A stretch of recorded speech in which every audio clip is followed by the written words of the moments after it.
Hey everyone, if you're trying to send money from your PayPal account to a Jamaican bank account, this guide is perfect for you.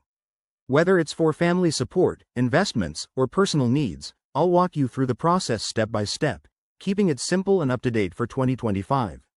Let's dive in. First, ensure your PayPal account is fully verified. This means linking a bank card or confirming your identity to avoid any transfer delays. Head over to your PayPal dashboard and log in securely.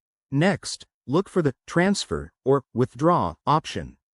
PayPal might not directly connect to all Jamaican banks, so you'll often need an intermediary service. Popular options include apps like Western Union, Remitly, or World Remit, which integrate with PayPal and support Jamaican accounts. By 2025, new fintech tools might make this even easier, so check for updated partnerships. Once you've selected your service, enter the amount you want to transfer. Double-check the exchange rates and fees.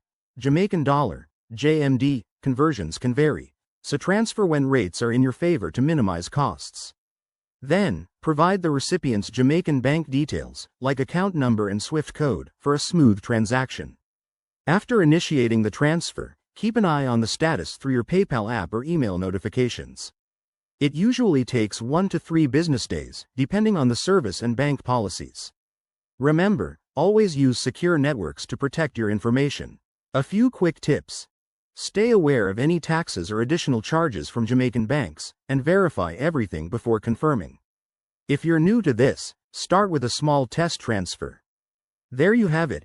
Transferring money from PayPal to a Jamaican bank account is straightforward with the right steps. Give it a try, and if you run into issues, check PayPal's help section or comment below. Thanks for watching, and stay tuned for more financial tips.